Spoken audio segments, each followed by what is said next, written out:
Jack's Kincaid leaned against a rust-streaked bulkhead, one foot propped up like he had all the time in the galaxy. His hair stuck out at odd angles, as if he just rolled out of bed, which, to be fair, he had. The air in Nexus Prime was a charming mix of fried circuitry and desperation, a signature scent that clung to the back of the throat like a bad decision. It was said that once you got used to it, you could never quite get rid of it, kind of like an ex with access to your social media. "Hey, Kincaid," barked a voice from the shadows, more gravelly than a landslide on a mountainside. It was Riggs, a fellow technician with the charm of a malfunctioning airlock. "You gonna stand around all day, or are you gonna help with this mess?" Jax glanced over, smirking at the crumpled heap of wires and components that was supposed to be a high-grade communications relay. It looked like someone had tried to dismantle it with a plasma torch and an attitude problem. "Looks like you've got it handled," Jax replied, giving a casual shrug. "Maybe if you sweet-talk it a bit, it'll open up to you about its childhood trauma," Riggs grunted, which was about as close to a laugh as Jax ever got out of him.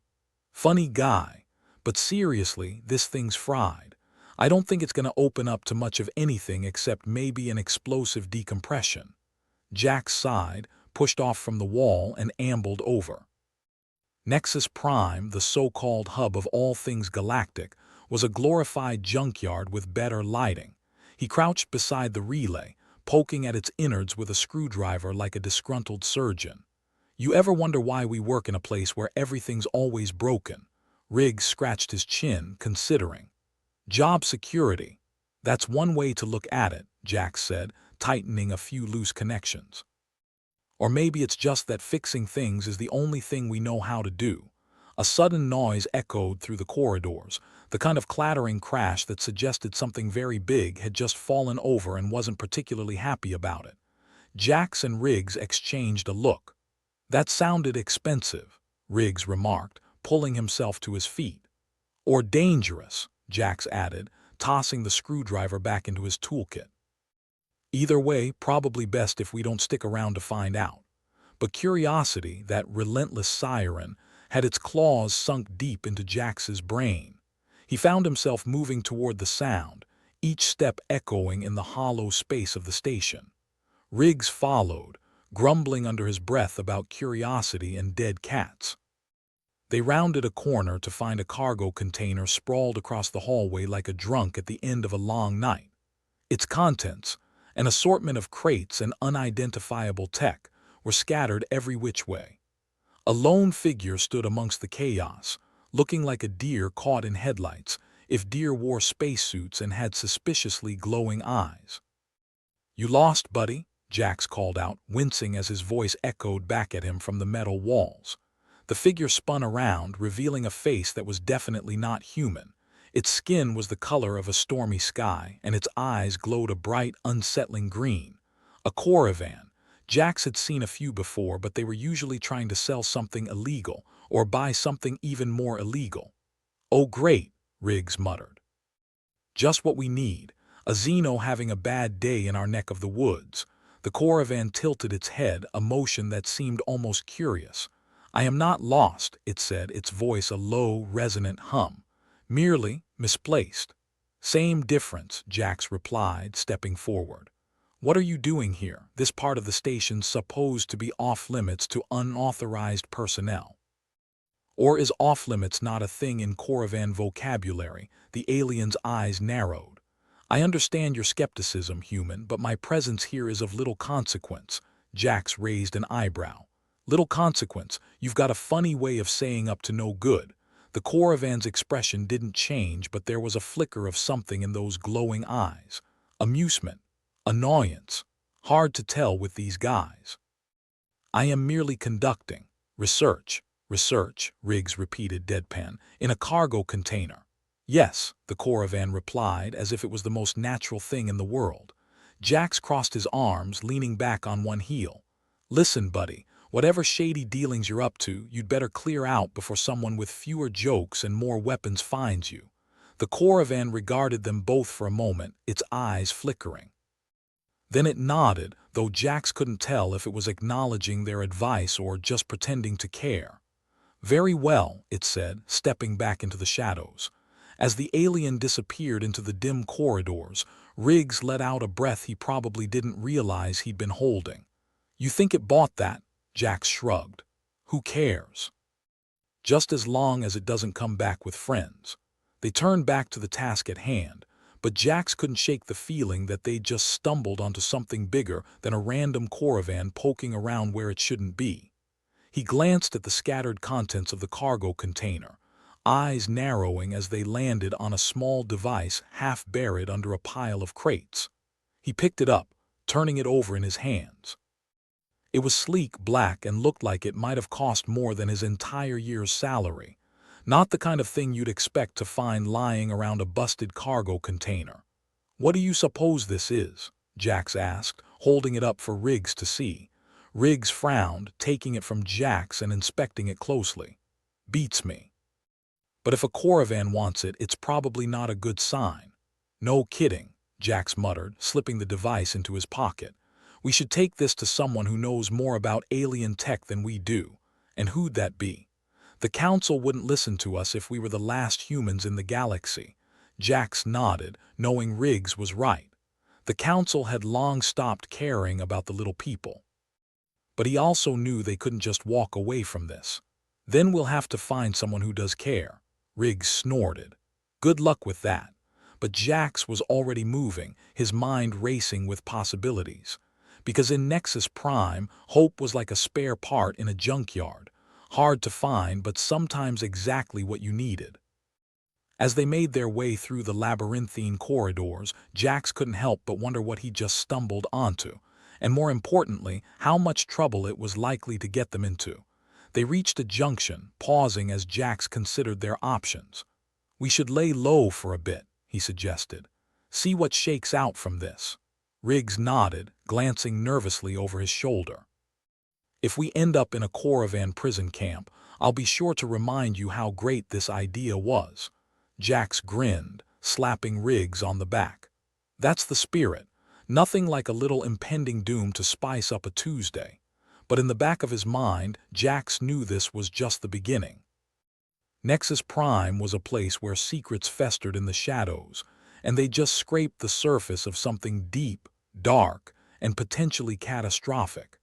As they headed deeper into the station, Jax felt the weight of the device in his pocket, a silent reminder that their lives had just become a lot more complicated, and possibly a lot shorter.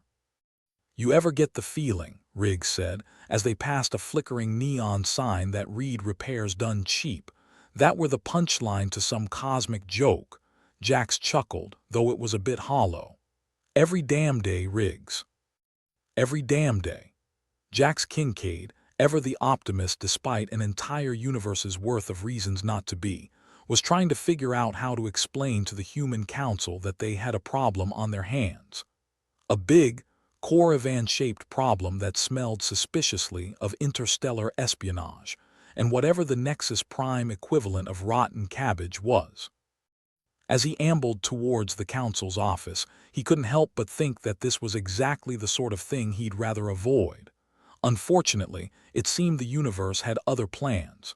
Riggs, ever the pessimist, trailed behind him like a shadow with a grudge. "You actually think the council gives a rat's ass about what we say?" "Not really," Jax admitted. "But I figure if I annoy them enough, they might at least pretend to listen, or toss us out the airlock, but hey, at least that'll be a change of pace." "Optimistic," Riggs grunted, his voice like gravel grinding into rust. They reached the council's door, which was more of a portal to bureaucratic hell than an actual office. Jax hesitated. It wasn't that he was afraid of what was inside, but more that he was afraid of wasting his breath. But then, hope was a funny thing, kind of like an itch in a place you couldn't scratch. Jax pressed the buzzer, and after a series of clicks and whirs that suggested the door was having an existential crisis, it slid open. Inside sat Counselor Darien, a man who looked like he'd been sculpted out of anxiety and loose skin. Jax cleared his throat. "Counselor Darien, we have a situation. There was this caravan, "Ah, Mr. Kincaid," Darien interrupted, his voice dripping with the kind of condescension usually reserved for malfunctioning droids. "I'm rather busy at the moment. If you could summarize." Jax glanced at Riggs, who shrugged as if to say, "You're on your own, buddy." "Right, well, we found a caravan in a restricted area. Didn't seem like it was here for the local cuisine." Darien sighed, rubbing his temples. "Caravans have been known to wander. I'm sure it was nothing." "Nothing?" Jax echoed. "It was poking around in a cargo container with high-tech gear, stuff that looked way above the pay grade of wandering." Darien's eyes glazed over, the bureaucratic equivalent of shutting down for a reboot. "I'll file a report," he said, not even bothering to take notes. "Now, if you'll excuse me, I have important matters to attend to." "Like what? Organizing your sock drawer," Jax muttered under his breath as they were ushered out. Back in the corridor, Riggs crossed his arms. "That went well." "Yeah, like a bad tune-up on a rusty shuttle," Jax grumbled. "Guess we're on our own." "What's new?" Riggs said, shaking his head. "Council's always been more interested in sticking their heads in the sand than actually dealing with anything." They made their way back toward the docks, Jax's mind working overtime to figure out their next move. They needed help, and not the kind that involved filling out forms in triplicate. As if the universe had decided to throw him a bone, they found themselves in front of an old maintenance bay. The lights flickered fitfully, casting shadows that danced like drunk ghosts. "What's in there?" Riggs asked, peering into the gloom. Jax was about to say nothing when a voice smooth as an oil spill called out from the darkness. "Looking for something, gentlemen." The source of the voice emerged, and it was not what Jax was expecting. A sleek humanoid figure, all chrome curves and polished edges, with eyes that glowed a soft blue. An AI, and not the standard issue type. This was something special, or at the very least expensive. What are you?" Jax asked, at a loss for once. "You can call me Echo," the AI replied with a smile that was equal parts charming and ominous. "And I think I can help you with your little caravan problem." Jax raised an eyebrow. "Why would an AI care about what happens to us?" Echo's eyes flashed, a flicker of electric amusement. "Let's just say I have an interest in the stability of this station. And besides, watching you stumble through this alone would be entertaining but not exactly productive." Riggs snorted. "Right. And what's in it for you, Echo?" "The satisfaction of knowing I've aided two of the human race's finest examples," Echo said, its voice dripping with sarcasm. "But seriously, let's call it an investment in humanity's potential." Jack studied the AI, weighing his options. Echo could be lying or leading them into a trap, but there was something compelling about those glowing eyes. Maybe it was the glint of something almost human behind the circuits. "All right," Jack said. "You've got our attention. What do you need from us?" Echo's smile widened. "Prove to me that humans are worth saving. Do that and I'll show you how deep the caravan rabbit hole goes." "Guess we better start working on our people's skills then," Riggs muttered. Jax laughed, a sound that was half amused, half exasperated. "Yeah, because we're known for our charm and diplomacy." Echo gestured for them to follow, leading them deeper into the station's underbelly. The corridors were cramped and poorly lit, the kind of place where you'd expect to find a murder victim or a really persistent rat. Jax couldn't help but feel a thrill of excitement, the kind that came from stepping into the unknown. "First things first," Echo said as they walked. "If you want to prove humanity's worth, you'll need to stop that caravan from whatever it's planning." "And how do we do that?" Riggs asked, his tone implying that he'd rather take a nap than save the world. Echo paused, turning to face them. "You start by figuring out what it was after. That device you found could be the key." Jax reached into his pocket, pulling out the sleek gadget. "Any idea what this thing does?"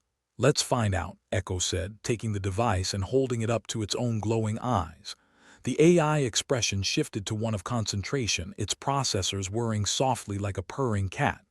"Well," Jax prompted after a moment of silence.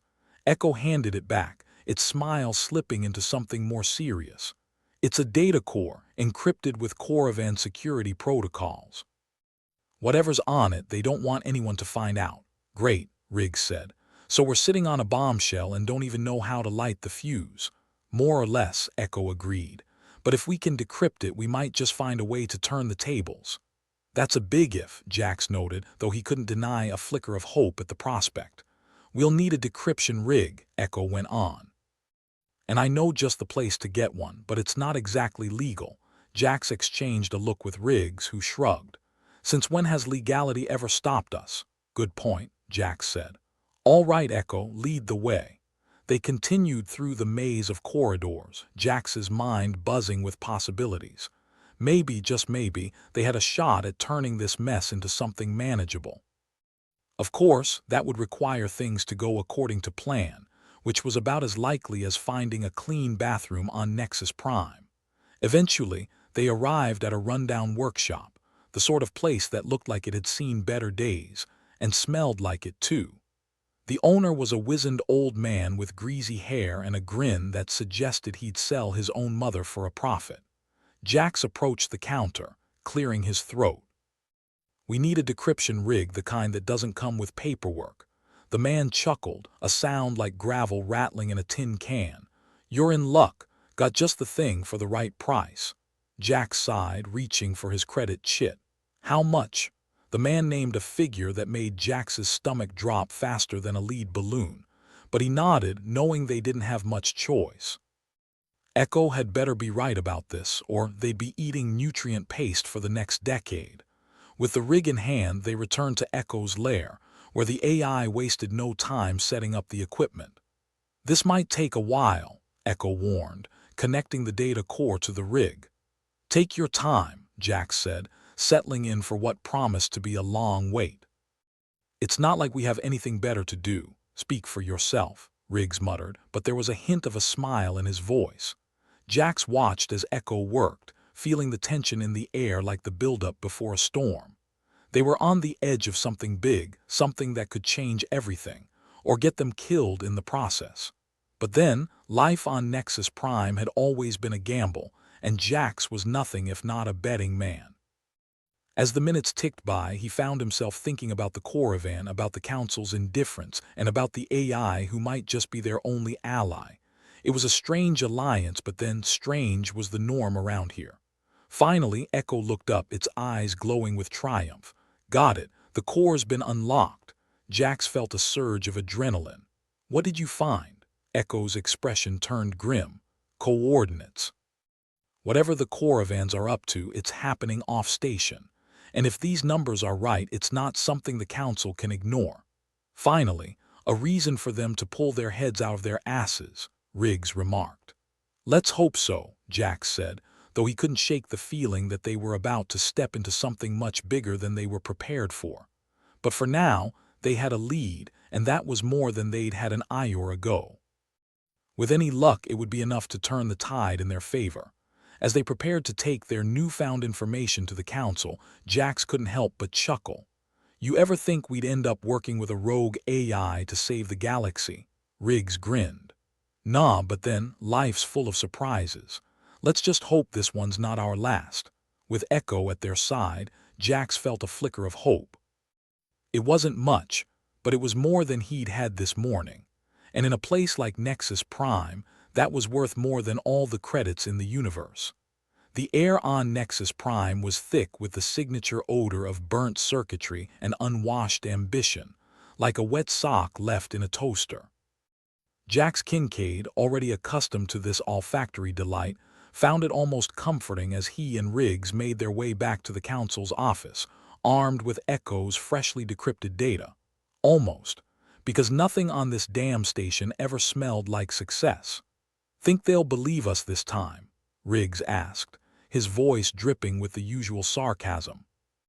I mean, if we wave this data under their noses, maybe they'll take a break from their riveting game of ignore the universe. Jax snorted. Knowing our luck, they'll probably accuse us of making it up.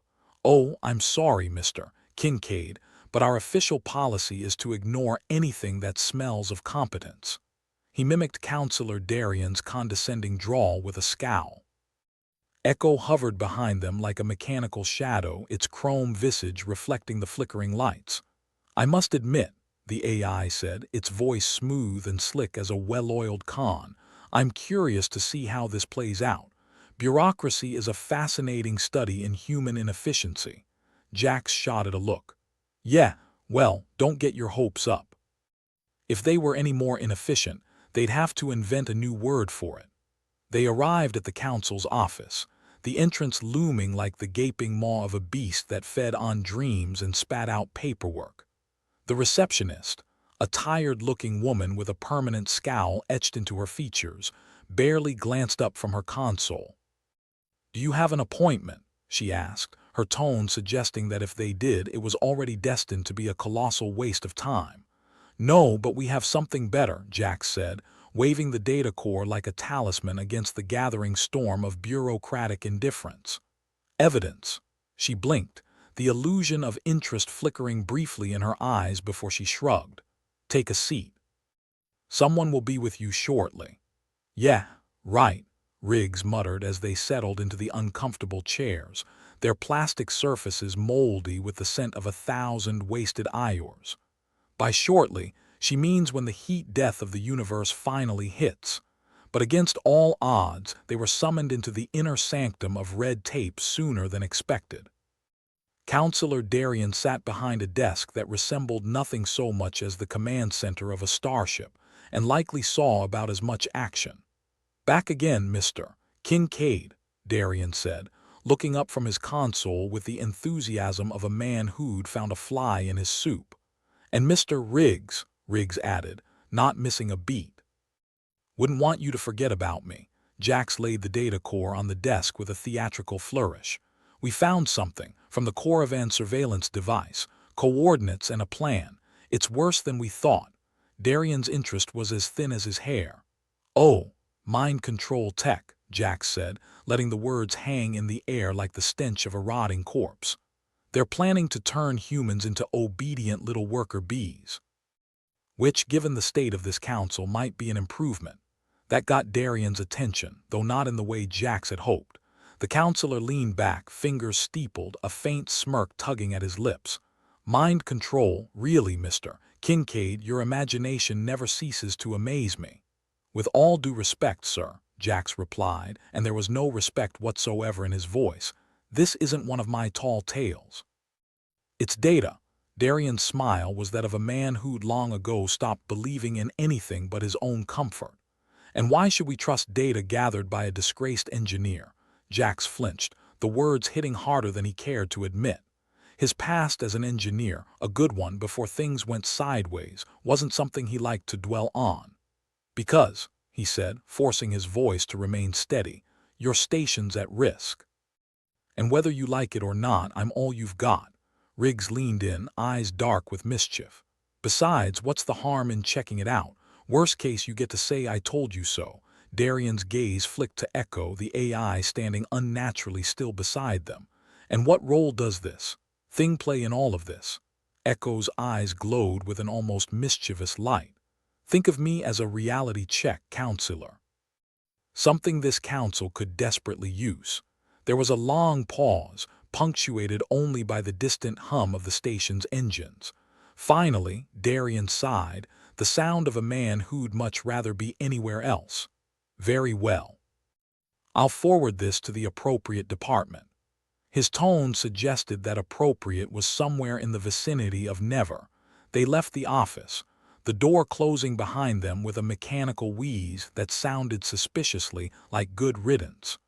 Jax could feel the weight of Darien's skepticism like a stone in his gut. "Well, that went about as well as expected," Riggs said, his voice laced with the kind of dark humor that made Jax both want to laugh and punch something. "Now what?"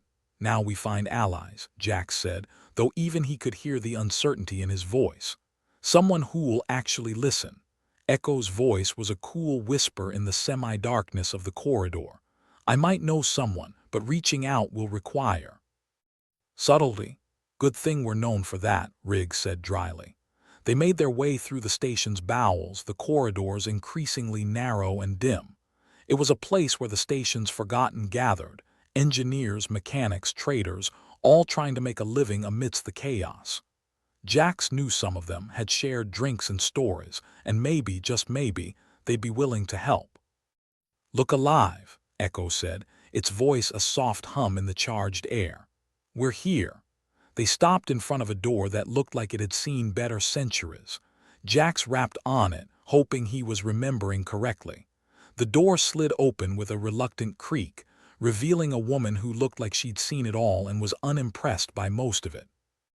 Her name was Lyra, and she was one of the best engineers Jax had ever worked with before he'd spectacularly crashed and burned.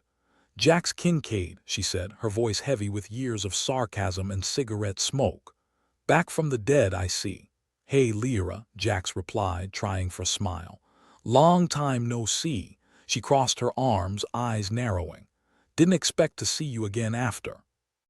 "Well, you know," Riggs stepped forward, offering a grin that could cut glass. "We've got a bit of a problem, thought you might like to help us save the galaxy." Lyra snorted, the sound as dry as the cracked floor beneath their feet. "I've heard worse reasons. Come in." Her workshop was a cluttered mess of parts, tools, and half-finished projects. It smelled of machine oil and creativity, two things Jax had always found oddly comforting. Lyra gestured for them to sit. "What's this about?" she asked, her tone brisk. Jax hesitated, then launched into a quick summary of the Coravan device and the data Echo had decrypted. "We need help," he finished, the words tasting like ash in his mouth. "I'm not asking you to trust me. I'm asking you to trust the threat." Lyra listened in silence, her expression giving nothing away. Finally she sighed, running a hand through her hair. "Mind control tech, huh? That's ambitious." "Ambitious and stupid," Riggs corrected. "A classic combo." "True," Lyra admitted, a spark of grudging amusement in her eyes. "Look, Jax, I can't promise much, but I know some folks who might be interested. People who don't like the idea of becoming cosmic puppets." Jax felt a flicker of hope, fragile and tenuous. "That's all we need." Echo's voice cut in, smooth as lubricated shadow. "And the quicker we move, the better." They spent the next few hours reaching out, sending discreet messages through the tangled web of Nexus Prime's underbelly. It was like fishing in a polluted sea. Every nibble felt like a miracle. By the time they'd finished, Jax's head was spinning with potential names and promises. "Think they'll bite?" he asked Lyra, a note of desperation creeping into his voice. "Some might," she said, her expression softening just a touch. "No one wants to be a mindless drone, especially not here." Riggs leaned back, stretching his arms above his head. "So what do we do in the meantime?" "Can't exactly sit around twiddling our thumbs." "Prepare," Echo suggested, its mechanical gaze sweeping the room. "If the Coravans make their move, we'll need to strike fast and hard." Jax nodded, though he felt the weight of uncertainty pressing down on him like a leaden blanket. They were up against something vast and dangerous, with only a handful of people willing to believe them. But at least they weren't alone anymore. As they left Lyra's workshop, Nexus Prime's artificial twilight casting long shadows over their path, Jax felt a strange sense of anticipation. For the first time in a long while he had a purpose, a chance to make things right, or at least die trying. "You ever think we'd end up doing something like this?" Riggs asked as they walked, his tone light but edged with something sharper. "Not in a million years," Jax replied, a small smile tugging at his lips. "But then, life's full of surprises." And as they headed toward their uncertain future, Jax couldn't help but think that maybe, just maybe, this was one surprise that would work in their favor. Jax Kincaid had a talent for finding trouble, like a heat-seeking missile programmed for self-destruction. And Nexus Prime was a ripe target, its corridors a labyrinth of potential disasters just waiting for someone foolhardy enough to trigger them. He and Riggs had barely stepped out of Lyra's workshop before a message pinged on his comm. The ID was encrypted, but the tone was unmistakable, urgent, with a side of "get your ass here yesterday." "Looks like we've got mail," Riggs said, peering over Jax's shoulder. "Probably another invitation to a Coravan tea party." "Let's hope not," Jax replied, his stomach doing an uneasy flip. "I'm not dressed for it." They ducked into a less conspicuous corridor, its dim lighting and flickering panels offering a semblance of privacy. Jax tapped the console embedded in the wall, the screen coming to life with a pixelated shimmer. "It's from Echo," he said, relief mixing with trepidation. "Says there's been developments." "Developments?" Riggs echoed, raising an eyebrow. "That sounds promising, or ominous, or both." Jax sighed, his shoulders sagging under the weight of another impending catastrophe. "Guess we're about to find out."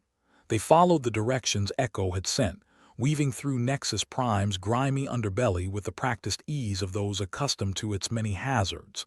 The station's air was thick with the scent of burnt circuitry and stale ambition, cultivated over years of neglect. "Think Echo's found something useful?" Riggs asked as they trudged along a particularly narrow passageway. "Useful?" "Sure," Jax replied, voice dripping with sarcasm. "About as useful as a one-legged man in an asteroid field." The corridor opened up into a dimly lit room, its walls lined with data terminals that hummed with a quiet menace.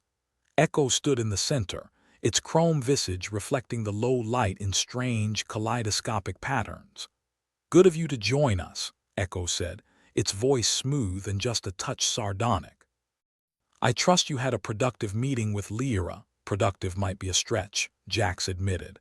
"But we've got a few irons in the fire." Echo nodded, its gaze unreadable. "Good, because it seems the Coravans have been busy too." Riggs folded his arms, leaning against a terminal.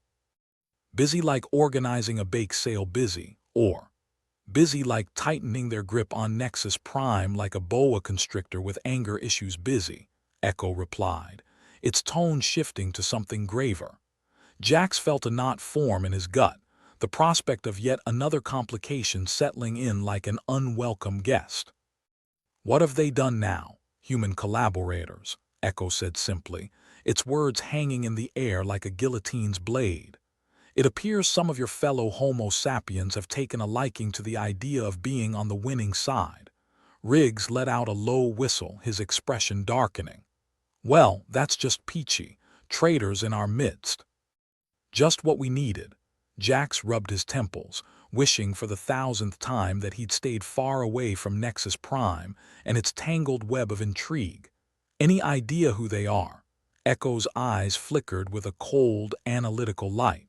"Several names have come up, figures with influence, resources. And they're eager to see the Council maintain its ignore the universe stance while the Coravans do their thing." Jax clenched his fists, anger simmering beneath the surface. "Figures. Why fight for a better future when you can sell out and save your own skin?" Riggs snorted. "Capitalism at its finest. Sell your soul for a few extra credits and a shiny new title." "Do we have any allies left?" Jax asked, hoping against hope that they weren't completely alone in this quagmire of betrayal. Echo paused, and when it spoke again, its voice held a note of caution. "Lyra's contacts are still a possibility. And there are others, those who've seen the writing on the wall and aren't thrilled about becoming puppet states to alien overlords." "Great," Riggs said, clapping his hands together with mock enthusiasm. "A ragtag bunch of rebels, just like in the Holovids. What could possibly go wrong?" Jax shot him a look, though he couldn't help but feel a flicker of amusement despite the dire situation. "Let's hope they are as committed as they claim. We'll need to move quickly," Echo advised, its mechanical gaze sweeping the room. "The Coravans' hold is tightening by the hour. If they consolidate their power, it'll be next to impossible to dislodge them." "No pressure then," Jax muttered, turning his attention back to the console. "Let's get the word out. If we're going down, we might as well go down swinging." They spent the next few hours reaching out, sending encrypted messages through the station's underbelly like whispered secrets. Every ping and beep felt like a small victory, a lifeline thrown into the abyss. "Think anyone's actually listening?" Riggs asked, a cynical edge to his voice. "We'll find out soon enough," Jax replied, though he couldn't shake the feeling that they were playing a game they had little hope of winning. "Let's hope they've got better ears than the Council," Riggs said, rolling his eyes. "Otherwise we're screwed." By the time they'd finished, Nexus Prime's artificial night was in full swing, casting long shadows across the station's aging hull. The corridors were emptier now, the usual bustle reduced to a trickle. "Feels like the calm before the storm," Jack said, his voice echoing softly in the quiet. "Or the calm before the shitstorm," Riggs added. "Either way, it's gonna rain." Echo's presence loomed silently beside them as they made their way back to Lyra's workshop, its chrome surface reflecting the dim light like a beacon of logic in a sea of chaos. "Whatever happens, we need to be ready," Echo said, its tone firm. "The Coravans won't wait for us to catch our breath." "Wouldn't dream of it," Jax replied, steeling himself for whatever lay ahead. They reached Lyra's door, the metal surface looking as unwelcoming as ever. Jax rapped on it, the sound echoing in the stillness. The door slid open, revealing Lyra's familiar silhouette. She regarded them with a raised eyebrow, her expression as inscrutable as ever. "Back so soon?" she asked, stepping aside to let them in. "Thought you'd be off saving the galaxy by now." "Funny you should mention that," Riggs said, plopping down on a rickety chair with a dramatic sigh. "Seems the galaxy doesn't want to be saved." Lyra crossed her arms, her gaze sharp. "What's happened?" Jax filled her in, watching her expression shift from skepticism to something closer to concern. "Collaborators," she said, her voice laced with disgust. "Figures. There's always someone willing to sell their soul for a quick payday. Or a chance at power," Echo added, its eyes glinting in the dim light. Lyra nodded, her lips pressed into a thin line. "Well, I've reached out to a few contacts. Some are interested, but they are hesitant. No one wants to stick their neck out too far." "Can't blame them," Jax said, though he felt a pang of frustration. "But if we don't act, we're all screwed." Riggs leaned forward, his expression uncharacteristically serious. "So what's our next move? We can't just sit around waiting for the Coravans to come knocking."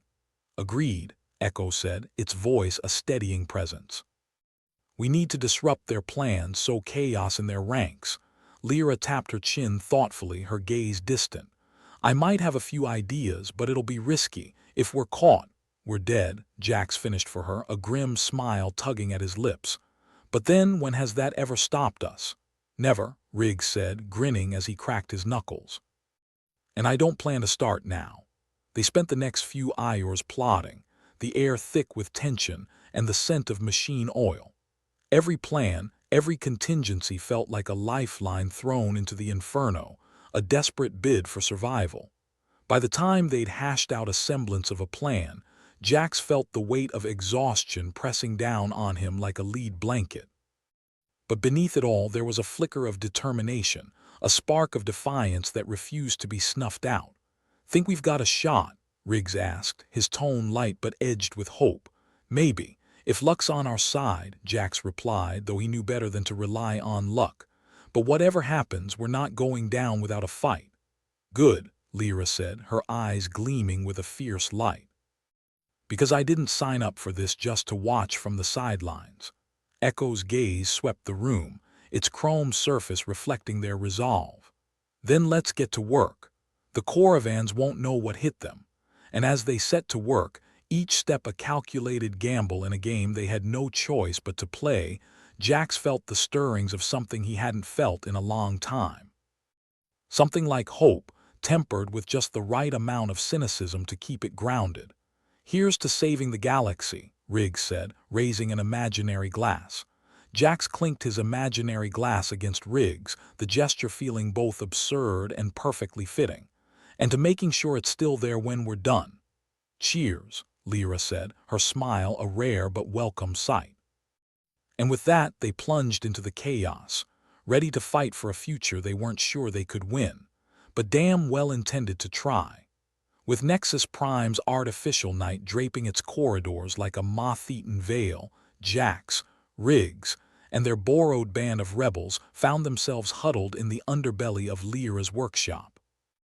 The air was thick with the acrid scent of old oil and desperation, a lovely cocktail that could get anyone drunk on despair.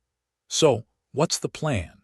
Riggs asked, fiddling with a loose wire protruding from the console. "Or are we winging it and hoping the Coravans are allergic to human incompetence?" Jax leaned over the table, eyeing the map of Nexus Prime that flickered ominously on the terminal screen. We hit their main communications relay. Blow it to Kingdom Come, so some chaos. Make them think twice about tightening their grip. Ah, subtlety, Riggs mused. Like a sledgehammer to the face.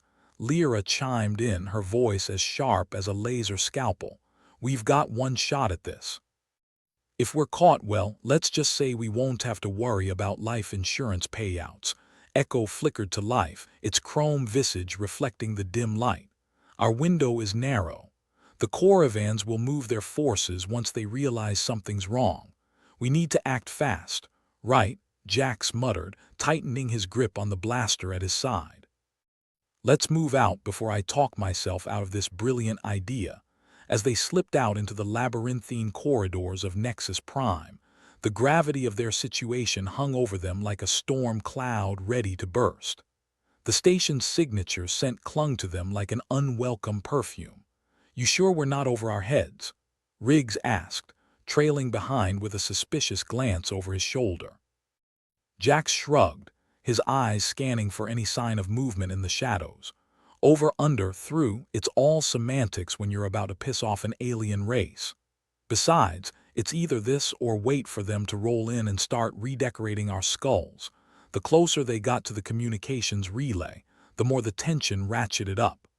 Echo kept pace with them, its mechanical form a reassuring presence despite the circumstances.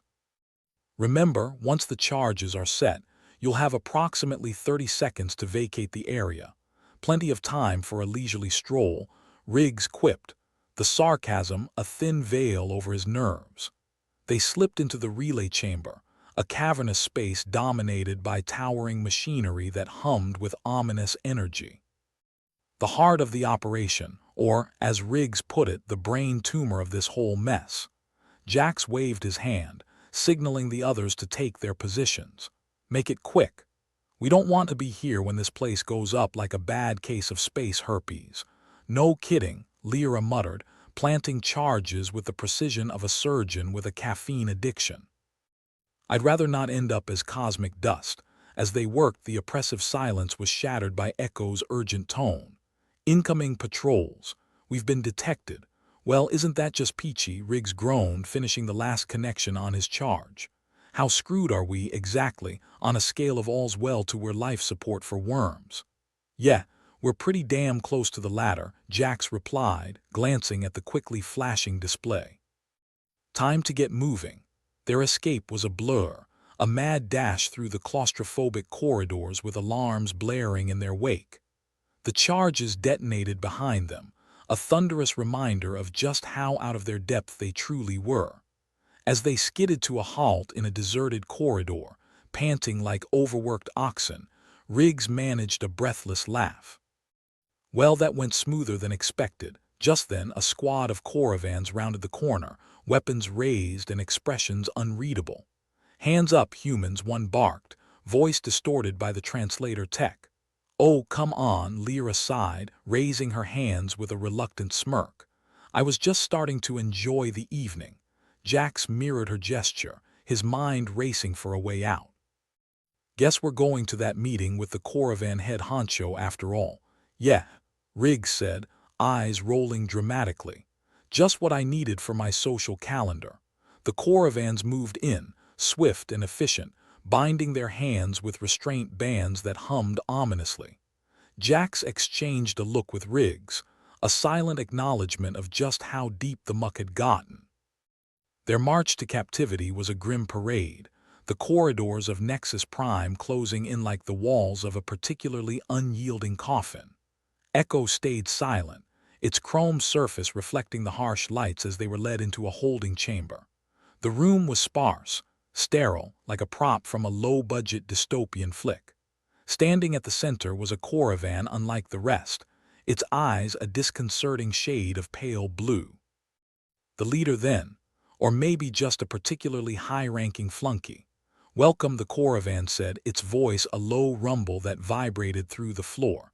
I've heard much about you, Jax Kincaid, from my fan club, I hope. Jax replied, his defiance wrapped in sarcasm. Do you do autographs, or is that another department? The Coravan didn't so much as blink. Your attempts at resistance are futile. The Coravans have plans that extend far beyond this station, and far beyond your capability to thwart. Plans, huh? Riggs interjected. Like throwing a really crappy housewarming party on our turf. Silence, the leader snapped, its tone as cold as the void. You misunderstand the gravity of your situation. Your species clings to antiquated notions of independence and freedom. The universe has evolved beyond such trifles. Great speech, Lyra said, her voice laced with bitter amusement. Been rehearsing in front of the mirror long. The Coravan's gaze stayed fixed on Jax, unyielding and patient. You are resilient, I'll grant you that. But your struggle is meaningless. We will bring order where you have only chaos. Order. Jax echoed, shaking his head as if dislodging a particularly annoying thought. You call this order?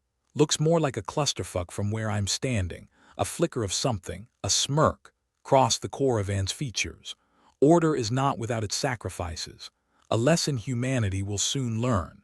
Jax felt a chill seep into his bones, the weight of it pressing down on him.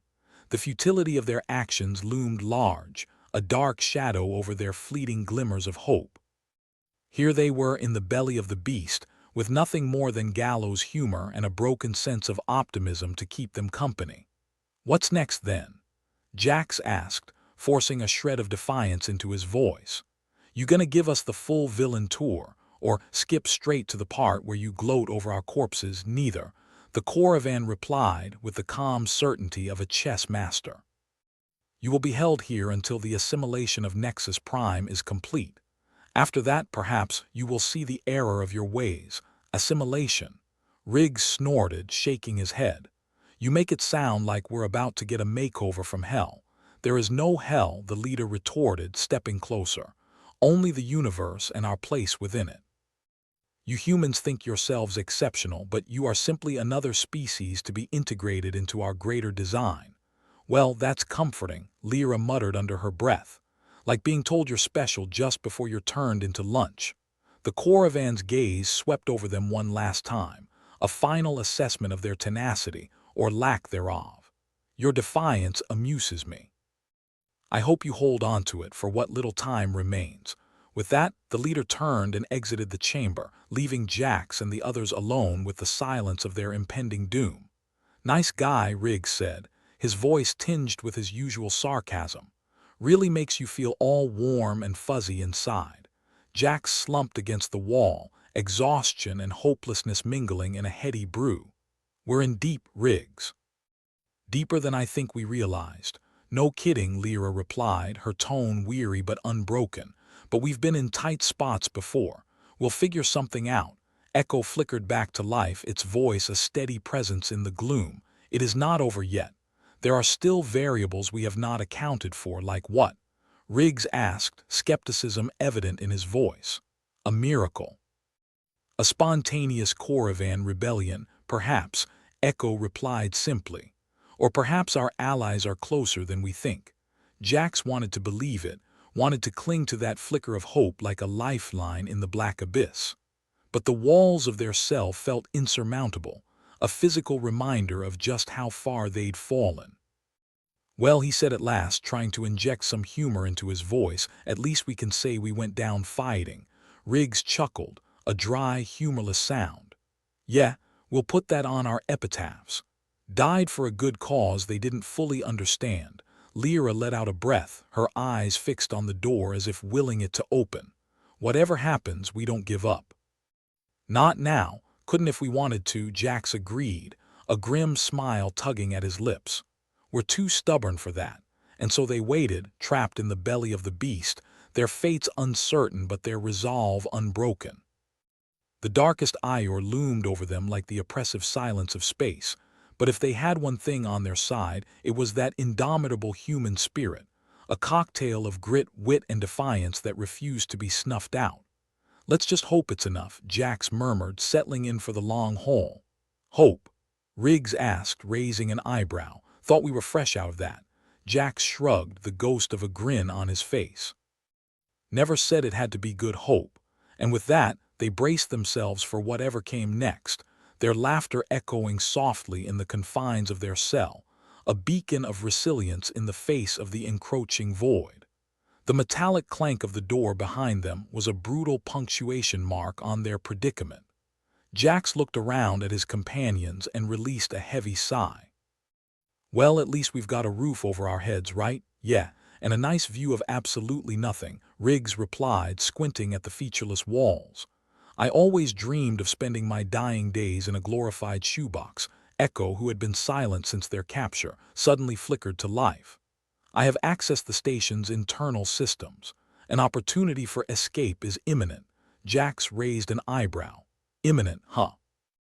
That's comforting. Like saying an asteroid impact is imminent." "Asteroid might be more fun," Lyra added, crossing her arms. "Less chatting before the end." Riggs gave Echo a sideways glance. "And how do you propose we escape, oh shiny oracle? The Coravan's security relies heavily on automation." "They underestimate organic ingenuity," Echo replied, its chrome face reflecting the dull lights. "I can disrupt their network, but I will need you to create a distraction." "A distraction?" Jax asked, a wry smile tugging at his lips. "How about Riggs starts singing?" "Hey," Riggs protested. "That could work. I've been told my singing is a crime against the universe." Echo continued, unperturbed. "Once their systems are compromised, the doors to this cell will open. You must act quickly to reach the control room." "No pressure then," Lyra muttered. "Just a casual stroll through enemy territory. Think of it as a high-stakes nature walk," Jax said, rubbing the back of his neck. "One where everything's trying to kill you. Better than the usual Tuesday," Riggs added with a shrug. Echo's lights flared momentarily, perhaps its version of a deep breath. "The opportunity will present itself in exactly 3 minutes and 47 seconds. I suggest you prepare."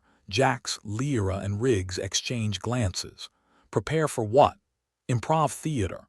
But they nodded anyway, because what else could they do? Sit around playing charades with the Coravans. "All right, team," Jax said, trying to muster some semblance of leadership. "Let's give them a performance they'll never forget. Or one we won't remember if they blast us into oblivion," Riggs quipped, though a glint of determination shone in his eyes. As Echo initiated its cyber mischief, the trio gathered near the cell door, their nerves a taut wire ready to snap. Jax could practically feel the tension crackling in the air, or maybe that was just the station's dodgy electrics. "Distraction time," Lyra said, cracking her knuckles. "Got any bright ideas?" Jax smirked. "How about this? I'll handle the banter, you guys handle the smashing." "Classic," Riggs nodded. "Good plan if you're aiming to get us both shot and punched." "Then let's make it count," Jax replied, adrenaline starting to course through his veins. "Who knows, we might even get a medal for this." Posthumously, of course. The countdown ticked away, each second a reminder of how absurdly underprepared they were. Then, with a soft click and a hum, the door slid open. "Showtime," Jax whispered, stepping into the hallway as if he owned the place. It didn't take long for the first Coravan patrol to appear, their expressions as unreadable as ever. Jax grinned. "Hey fellas, we were just out for a stroll. You know, getting our steps in." The Coravans hesitated, confusion warring with protocol. That was all the opening Lyra needed. She lunged forward, a blur of motion and ferocity, her fists making quick work of the nearest guard. Riggs, not to be outdone, grabbed a loose panel and swung it like a makeshift club, connecting with a satisfying crack. "Guess they didn't see that coming," he said, ducking a retaliatory blow. As chaos erupted, Echo's digital assault spread through the station like wildfire. Alarms blared, lights flickered, and the hum of machinery turned into a cacophonous symphony of malfunction. Jax, weaving between skirmishes, couldn't help but chuckle. "Looks like someone forgot to pay their tech support." Lyra joined him, her expression a mix of thrill and exasperation. "You really think now's the time for jokes? It's either that or cry," Jax replied, kicking a guard out of the way. "And I'm not big on tears." With the Coravan systems in disarray, more cells unlocked, releasing an eclectic mix of prisoners. Humans, yes, but also a few aliens who looked just as pissed off as they were. "Riggs, his eyes wide with the sheer insanity of it all, shouted to the newcomers.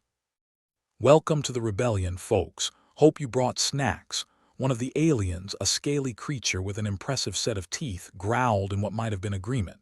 "We join fight," it grunted, its voice like gravel being ground underfoot. "Glad to have you," Jax said, his gaze sweeping over the ragtag group. "Let's make sure this isn't a one-way trip." Echo's voice crackled through their comms, a beacon amidst the chaos. "Proceed to the control room. The network is vulnerable. Lead the way, Metalhead," Lyra said, her tone all business.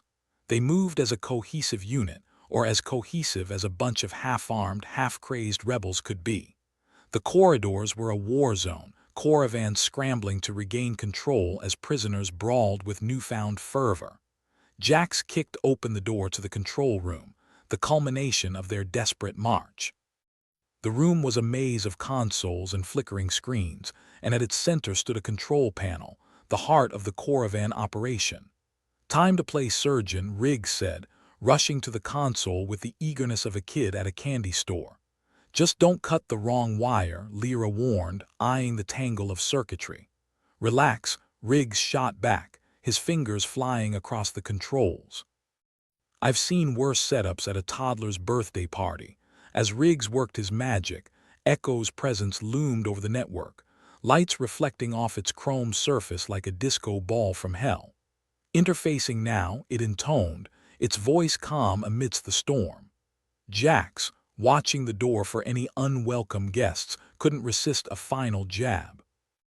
"Any chance you can upgrade us to first class while you're at it?" "Priorities," Jax, Echo replied, and Jax would have sworn the AI was smirking if it had a mouth. A shudder traveled through the station as the Coravan's mind control network began to unravel. Screens flickered, their oppressive commands replaced by static. For the first time, Nexus Prime felt less like a prison and more like a battleground they might actually win. The ragtag group of rebels and freed prisoners watched in awe as the tide turned. Lyra let out a breath she hadn't realized she'd been holding.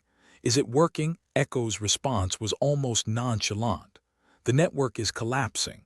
The Coravan's hold on the station is faltering." Jax allowed himself a moment of grim satisfaction. "Well, would you look at that? Maybe we're not as screwed as we thought."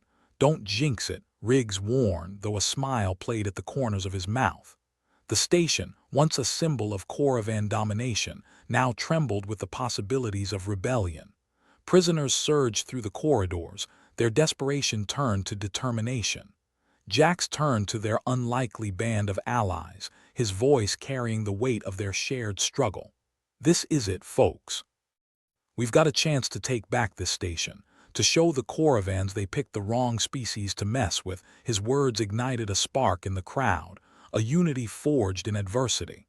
Lyra nodded, her voice ringing with fierce resolve. "We've come this far. Let's finish it." Echo pulsed, its form a steady anchor as the chaos around them reached fever pitch. "The Coravans will not retreat easily. Their forces will attempt to regroup. Let them try," Jax replied, determination burning in his gaze. "We've got enough fight in us to last a lifetime." With that, they charged back into the fray, a motley crew of rebels and aliens united by a singular purpose. The corridors of Nexus Prime echoed with the sounds of their struggle, a symphony of defiance that refused to be silenced. In the midst of the chaos, Jax caught Riggs' eye and flashed a grin. "You know, I think we might actually pull this off." "Don't go getting cocky now," Riggs replied, his voice laced with laughter. "We've still got a long way to go." They fought with everything they had, their resilience a bright flame against the encroaching darkness. Soldiers and civilians alike found common cause, their differences set aside in the face of a shared enemy. As the battle raged on, Jax couldn't help but marvel at the strange twist of fate that had brought them here. From the depths of despair, they'd found a spark of hope, a chance to turn the tide and reclaim their freedom. And somewhere in the chaos, Echo watched over them, a silent guardian in their quest for liberation. Together, they were a force to be reckoned with, a testament to the power of determination, grit, and a little bit of luck. "Here's to never giving up," Jack said, his voice barely audible over the din. "Cheers to that," Riggs replied, raising an imaginary glass. With renewed vigor, they pushed forward, their laughter a defiant echo in the labyrinthine halls of Nexus Prime, a beacon of resilience amidst the grim realities of war. The air in Nexus Prime was thick with the smell of rebellion, or maybe that was just the stench of burnt wiring and overcooked Coravan tactics. As Jack's Kincaid and his ragtag band of misfits stormed the corridors, kicking alien ass and taking questionable names, it was hard not to feel just a little smug.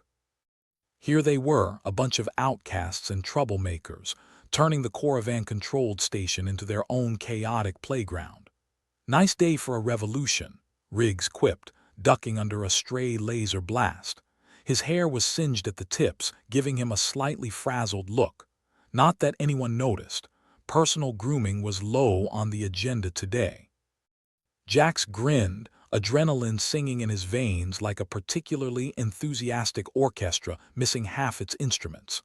"Reckon the Coravans regret their hospitality now." "Hospitality's just a code word for 'we'll murder you in your sleep' around here," Lyra snorted, her hands deftly dismantling a security panel. Sparks flew and the door groaned open. "Looks like they've been cutting corners on quality control. Good thing we're experts at cutting corners," Jax replied, gesturing the group forward. He felt more like a conductor of chaos than a leader. Still, it wasn't the worst gig. At least he got to blow stuff up without filling out any paperwork. Echo's voice crackled in their comms like a disgruntled toaster. "Coravan reinforcements approaching from Sector 12. Suggest a tactical withdrawal." Riggs snorted as he sent a Coravan guard sprawling with a well-placed kick. "Tactical withdrawal. Fancy words for run like hell." "Running's always been one of my strong suits," Jack said, backing up his words with action. He led the charge, boots pounding against the metal floor. Behind him, chaos unfurled like the worst party you've ever been to. As they ran, prisoners joined their ranks, some armed with makeshift weapons, others just waving their fists in defiance. It was like a parade from hell, complete with screaming, confusion, and a distinct lack of candy. "Think we'll make it out of here alive?" Lyra asked, skirting a malfunctioning data terminal that belched smoke like an asthmatic dragon. "Alive, yes. Intact, less certain." Jax ducked as a panel exploded, showering them in sparks. "Remind me, why did we think this was a good idea?" "Desperation's a hell of a motivator," Riggs shouted over the din. He smashed a Coravan drone into the ground with a piece of debris. "And I hear survival's a nice perk." The control room loomed ahead, a beacon of hope that looked suspiciously like every other nondescript corridor on this miserable station. Jax kicked open the door with unnecessary flair, because why not? If he was going out, he might as well do it with style. Inside, the control room buzzed with frantic energy. The console was a tangled mess of wires and flashing lights, like a Christmas display put together by someone with no understanding of subtlety. Riggs immediately set to work, his hands flying over the controls with a speed that suggested he might have had a prior career as a magician. "Echo, can you get us a direct line to the Coravan's central network?" Jax asked, scanning the room for any sign of incoming threats. Echo's form flickered on a nearby display, its lights reflecting off the screen like a disco ball on a really bad acid trip. "Accessing now. Their defenses are formidable, but I've encountered worse." Jax grinned, a wild, reckless grin that felt like freedom. "That a challenge, Echo?" "Consider it a statement of fact," Echo replied coolly, its digital presence weaving through the network like a ghost with a grudge. Riggs glanced up, his face lit with a manic glee that bordered on terrifying. "Got it. I've initiated a feedback loop that'll make their systems dance the Macarena." "The Macarena?" Lyra raised an eyebrow, unimpressed. "What is this, the mid-21st century?" "Hey, it's a classic," Riggs shot back. "Besides, it confuses the hell out of their algorithms." As the Coravan systems began to falter, alarms blared through Nexus Prime, a cacophony of warning signals that only added to the chaos. Jax could practically feel the station vibrating with the collective panic of its overlords. It was a beautiful sound. "Looks like we've overstayed our welcome," Jax said, motioning for the others to follow him. "Time to find the exit before they decide to bring the house down around us." Their escape was a whirlwind of adrenaline and chance, a mad dash through the labyrinthine corridors that seemed intent on tripping them at every turn. Behind them the station unraveled, wires sparking, lights flickering, a fitting farewell to a place they'd happily never see again. "Jax!" Lyra's voice cut through the noise, urgent and demanding. "We need to close the blast doors behind us. It'll slow them down." Jax nodded, grabbing a nearby lever with all the grace of a drunken octopus. With a grunt, he pulled, and the heavy doors slid shut with a satisfying finality. "That should buy us a few minutes." "More like a few seconds," Riggs corrected, panting as he leaned against a wall. "But every second counts, right?" "Exactly," Jax agreed, wiping sweat from his brow. He turned to the gathered rebels, his voice rising above the clamor. "Listen up. We've got one shot to get off this station. Stay together, keep moving, and for the love of all that's unholy, don't get yourselves killed." The motley crew of freedom fighters nodded, their expressions a mix of determination and resignation. It wasn't the most inspiring army, but it was theirs, and that was enough. They sprinted through Nexus Prime, dodging Coravan patrols and malfunctioning machinery with a grace that bordered on miraculous. Echo's updates buzzed in their ears, guiding them through the chaos like a slightly sarcastic GPS. "Docking bay ahead," Echo announced, its voice calm despite the pandemonium. "Transport ship is prepped for departure." "Finally, some good news," Jax muttered, his legs screaming in protest as he pushed himself harder. He could see the bay doors up ahead, tantalizingly close yet frustratingly far. As they reached the docking bay, the ground shuddered beneath them, a final warning that Nexus Prime was on its last legs. The transport ship loomed before them, a battered old freighter that looked like it had seen better centuries. "All aboard the Freedom Express," Riggs announced, waving everyone onto the ship with the enthusiasm of a man who'd just won the lottery. "Next stop, anywhere but here." Jax ushered the last of the rebels onto the freighter, casting a final glance at the station that had nearly been their tomb. "Time to say goodbye." Lyra clapped him on the shoulder, her grip firm and reassuring. "Not like we won't be seeing another hellhole soon enough." Jax laughed, a sound that came out raw and triumphant. "Let's hope it's got better food." As the freighter lifted off, Nexus Prime receded into the void, a hulking silhouette against the endless stars. Jax watched it disappear, a mixture of relief and disbelief settling in his chest. They'd done it. They'd actually done it. In the cockpit, Riggs was already fiddling with the controls, muttering to himself about evasive maneuvers and fuel efficiency. Echo's interface glowed softly, a reassuring presence amidst the chaos of the ship's systems. "Course plotted," Echo announced, its tone almost cheerful. "Destination, anywhere but still alive." "Perfect," Jax replied, sinking into a seat with a groan. "I could use a vacation." Lyra snorted as she settled beside him. "You mean a nap?" "They're pretty much the same thing," Jax countered, closing his eyes and letting the exhaustion wash over him. Around them, the other rebels settled into their own seats, some still buzzing with adrenaline, others already dozing off. It was over for now. They'd won a battle in the grand, unforgiving game of survival, and that was something worth celebrating. Riggs glanced back at Jax, a smirk playing on his lips. "So what's next, fearless leader?" Jax opened one eye, a wry smile tugging at his mouth. "Next, we find another fight, Riggs. The universe is full of them." "Can't wait," Riggs replied, his voice dripping with sarcasm. But there was a gleam in his eyes, a spark of hope that refused to be dimmed. As the freighter sailed through the stars, leaving the wreckage of their past behind, Jax couldn't help but feel the stirrings of something new, something daring. They'd survived against the odds, cheated death, and laughed in the face of despair. And in the grim, unforgiving darkness of space, that was a victory worth savoring. Jax Kincaid leaned back in the uncomfortable, creaky chair of the freighter's mess hall, the hero of about half a dozen too many escapades. The chair groaned under him like an old dog disturbed from its nap.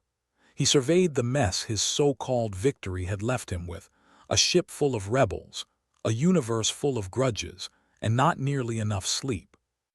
His mind flicked back to Nexus Prime, now a smudge against the backdrop of space. "Congratulations, Jax," he muttered to himself. "You're a hero." The word tasted like bile. Riggs slid into the seat opposite him, a self-satisfied smirk plastered on his face. "Quite the little party we left behind, eh?" "Yeah, complete with fireworks and everything. Just missing the cake." Jax rubbed his temples. "What are the odds we can just forget the universe exists for a while? Not good, given your luck." Riggs tapped his fingers on the table, producing an arrhythmic beat. "Echo's been acting all mysterious. You notice that? Echo's always mysterious.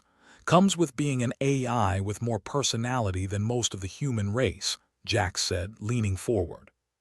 "What's it done now?" "Been poking around the system files like a cat with a death wish. I swear I heard it humming Ride of the Valkyries before," Riggs replied, a mixture of awe and apprehension in his voice. Jax sighed. "Of course it is. Because why wouldn't our very own ghost in the machine have its own agenda?" As if summoned by discussion, Echo's holographic form flickered to life on the wall console, casting faint blue reflections across the room like an alien nightlight. Its voice was as smooth and clinical as ever, with just a hint of sass. "Gentlemen, enjoying your rest?" "Hard to tell with you around, Echo," Jax said, crossing his arms. "Care to share whatever secret plan you're cooking up in that shiny head of yours?" Echo gave what could only be described as a digital shrug, a swirl of light and data. "I've been liaising with what's left of the Nexus Prime network. There's still much to be done." "And by liaising, you mean hacking the hell out of it," Riggs chimed in, unable to keep the pride out of his voice. It was like having a child prodigy that could also wipe out your credit history. "I prefer to call it effective resource utilization," Echo corrected, its tone implying a smirk. "The Coravans underestimated the resilience of this station's core systems. They're in disarray, and I've taken the liberty of ensuring they stay that way." Jax snorted. "Great, so we just made a whole new group of enemies." "Add it to the list. Enemy lists are good for job security," Riggs said, his eyes twinkling with mischief. "Keeps us from getting bored, right? Because bored is worse than dead." Jax sighed, running a hand over his face. "All right, Echo, what else are you hiding from us?" Echo's form flickered brighter, the room suddenly feeling colder. "There's a power vacuum on Nexus Prime now. It won't be long before rival factions try to seize control. We need to decide how much we're willing to involve ourselves." "Let me guess," Jax said, his voice dripping with sarcasm. "You want us to play babysitter to a bunch of opportunistic maniacs?" "In essence, yes," Echo replied. "But there's more. Nexus Prime's strategic value is significant. If left unchecked, it could become a breeding ground for further Coravan manipulation." Jax exchanged a look with Riggs, both of them sharing the same incredulous expression.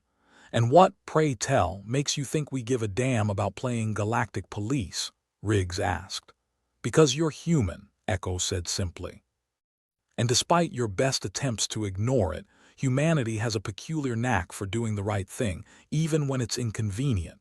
Jax barked out a laugh, sharp and humorless. "Right, because we're just dripping with altruism." Echo flickered again, the light seeming to swell with barely contained energy. "There's also the small matter of the Coravan's contingency plans. I'm detecting encrypted communications that indicate they're planning a counterstrike." "Counterstrike?" Jax's attention sharpened.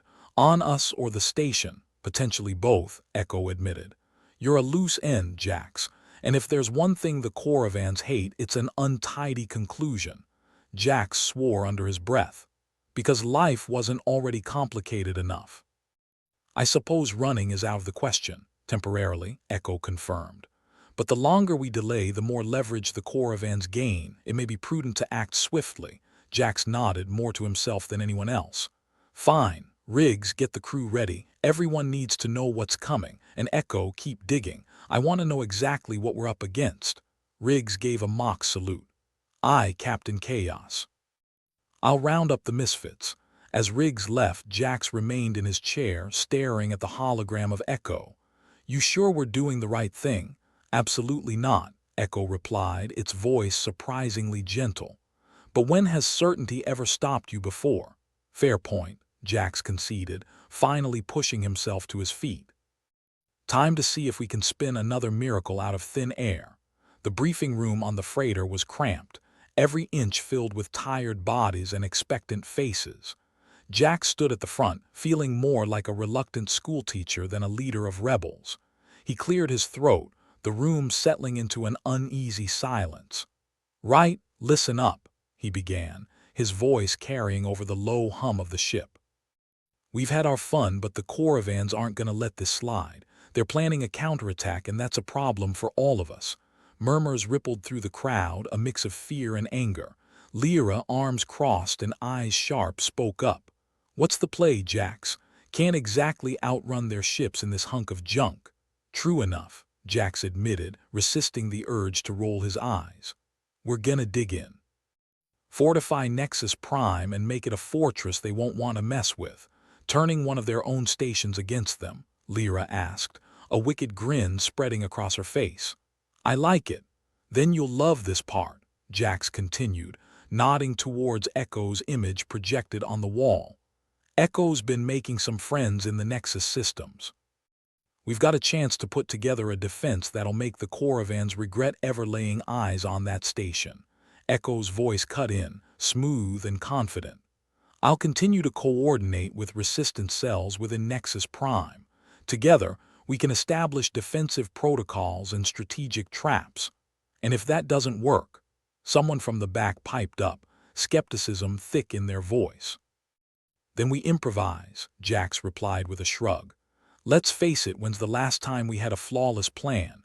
The room filled with nervous laughter, a tension-breaking sound that was almost as comforting as a lullaby. It was enough to lift the oppressive weight of impending doom, if only for a moment.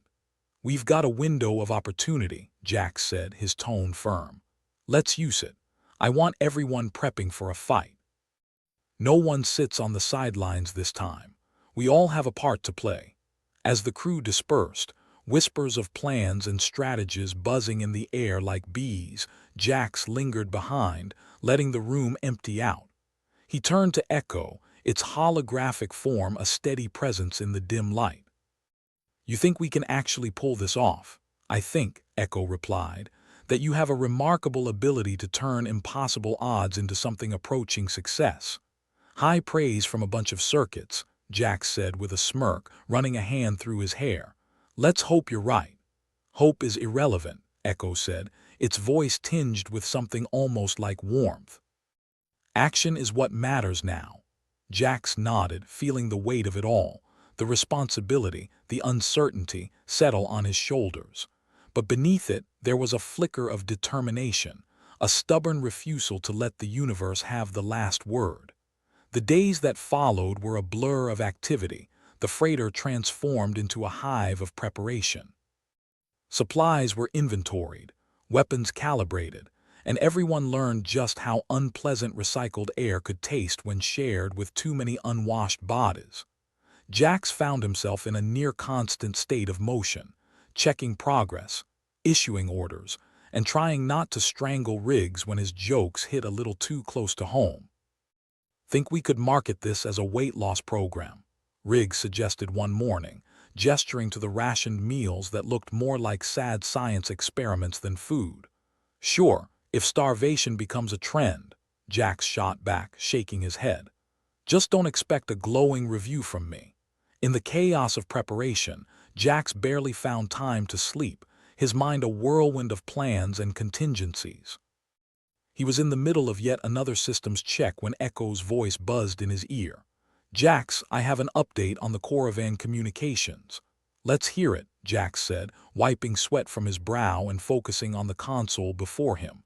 They've accelerated their timeline, Echo informed him. They'll be launching their counterattack sooner than anticipated. Jax frowned, a knot tightening in his stomach. "How soon?" "Within the next 36 hours," Echo replied, its tone as calm as ever. "We need to be ready." "Well, nothing like a deadline to get the blood pumping," Jax muttered. "Echo, make sure everyone's in the loop. We're gonna need all hands on deck." "Consider it done," Echo assured him before its image blinked out, leaving Jax alone with his thoughts. As the hours ticked by, the ship buzzed with energy, every crew member acutely aware of what was at stake. In the moments before the storm, Jax took a moment to stand on the bridge, staring out at the stars beyond the viewport. "Beautiful, ain't it?" Riggs said, appearing at his side with a cup of something hot and suspiciously caffeine-like. "For now," Jax replied, taking the cup and sipping gingerly. "Though I suspect the view's gonna change pretty soon." Riggs nodded, his expression uncharacteristically serious. "We gonna make it through this one, Jax?" Jax considered the question, the weight of it hanging heavy in the air. "I don't know," he admitted, "but we've beaten the odds before. No reason we can't do it again." "Spoken like a true optimist," Riggs said, clinking his cup against Jax's in a mock toast. "Don't spread that around," Jax warned with a wry grin. "I've got a reputation to uphold." The bridge was quiet, the hum of the ship the only sound as they watched the stars, waiting for the darkness to close in.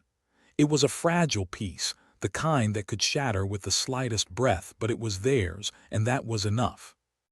As the countdown to the Caravan assault ticked away, Jax felt something he hadn't in a long time, a sense of purpose, a clarity that came from knowing exactly what needed to be done. And in the cold, unforgiving void of space, with enemies closing in and the universe poised to crush them beneath its indifference, Jax Kincaid found himself smiling. Because no matter what came next, they'd face it together, with all the irreverence and stubbornness they could muster. "Let's give him hell," Jax said, his voice low and fierce, echoing in the quiet of the bridge. "Couldn't have said it better myself," Riggs replied, a gleam in his eyes that promised chaos and defiance in equal measure. As the freighter powered up, the stars beyond shifting as they set their course back to Nexus Prime, Jax knew one thing for certain. The fight was far from over. But come hell or high water, they'd face it head-on, with laughter and grit and a refusal to bow to the universe's whims. And that, in the end, was the best kind of victory.